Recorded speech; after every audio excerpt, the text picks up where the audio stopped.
Hello, friends and kin, and welcome to Sundee Service. Today I'm enjoying a Rocky Patel Emerald as I sit and commune with the departed. Let us continue our reading of Anamkara.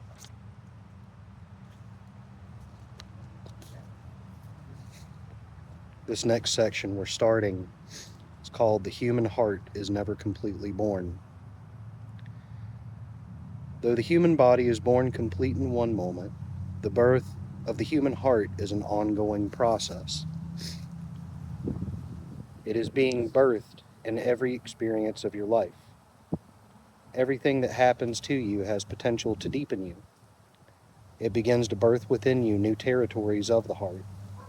Patrick Kavanagh captures this sense of the benediction of happening. Praise, praise, praise. The way it happened and the way it is. In the Christian tradition, one of the most beautiful sacraments is baptism. It includes a special anointing of the baby's heart. Baptism comes from the Jewish tradition. For the Jewish people, the heart is the center of all the emotions. The heart is anointed as a main organ of the baby's health, but also as the place where all its feelings will rest. The prayer intends that the new child will never become trapped, caught, or entangled in false inner networks of negativity, resentment, or destruction toward itself. The blessings also intend that the child will have a fluency of feeling in its life and that its feelings may flow freely and carry its soul out to the world and gather from the world delight and peace. Against the infinity of the cosmos and the silent depths of nature, the human face shines out as the icon of intimacy. It is here, in this icon of human presence, that divinity in creation comes nearest to itself. The human face is the icon of creation. Each person also has an inner face, which is always sensed but never seen. The heart is the interface of your life. The human journey strives to make this inner face beautiful. It is here that love gathers within you. Love is absolutely vital for a human life, for love alone can awaken what is divine within you. In love, you grow and come home to yourself. When you learn to love and to let yourself be loved, you come home to the hearth of your own spirit. You are warm and sheltered. You are completely at one in the house of your own longing and belonging. In that growth and homecoming is the unlooked for bonus in the act of loving another. Love begins with paying attention to others, with an act of gracious self-forgetting. This is the condition in which we grow. Now, there's certainly a lot to unpack here, and as I've visited this book many times in my life, I always end up unpacking different things from it.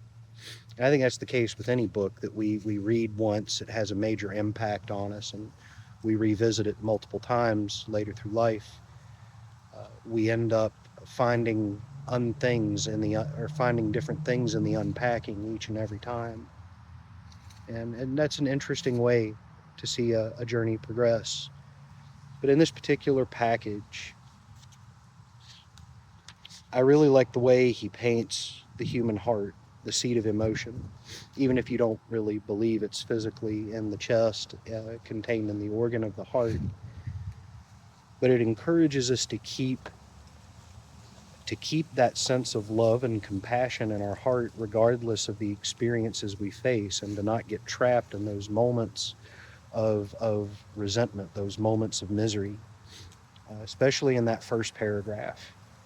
And in one of our previous readings, we talked about allowing ourselves to constantly unfold and experience that cycle of light and dark, and to be able to love ourselves and our the ones that are close to us, regardless of how dark the dark times get, and to understand that those dark times are natural in the turning of the seasons of our own soul. And in this passage, he's zeroing in on how to how to allow your heart to function in those moments, regardless of what season is unfolding within your soul. Because if you approach every encounter in life with a sense of love and reverence, then you're going to continually grow throughout the unturning of the seasons of your soul. And it really is just that simple. Uh, and I know that doing that is easier said than done. That's where it becomes not so simple, because it's again easier said than done. We can say it very simply, but putting it into practice is, I think, one of the hardest things we will ever experience in life. Because when we're hurt, especially when we feel betrayed or neglected or left behind or just outright wronged, uh, being able to approach those situations with a sense of love in your heart is uh, damn near impossible. But for me, as I get older, I have found that grudges take more and more of a toll on my soul than they once did. I used to hold grudges very easily and just seethe hostility toward people after I had felt a sense of being wronged, and I would carry it for years. But the older I get, the more I feel just this physical sense of draining whenever I do that. When I'm in a place where I feel like I've been wronged, I will wake up feeling like I haven't slept at all the night before, and it will take every bit of energy that I possess just to barely function through the course of that day after waking up. I'll have no appetite.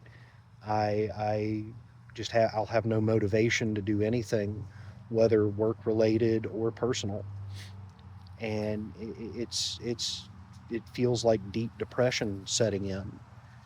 And so to me, at this stage in my life, being able to confront my encounters and the turning of the seasons in my soul with these words becomes more and more important with every passing year, because the toll it takes on me to hold grudges and to dwell in those places of resentment and despair, it just, the price tag is too high.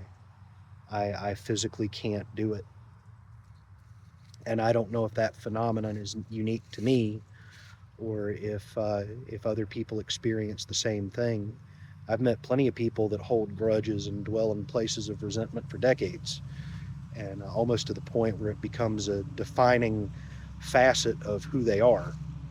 And I certainly have no desire to ever be in that category, but they don't seem to experience the same toll, or at least if they do, they don't express it the same way.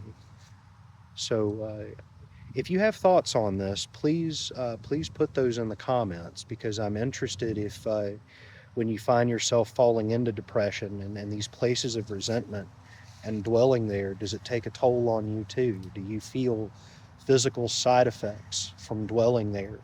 And if so, what are the tools that you've found useful to dig yourself out of those places? I look forward to hearing from you. Friends and kin, as always, it's good to see you, and I'll see you next time.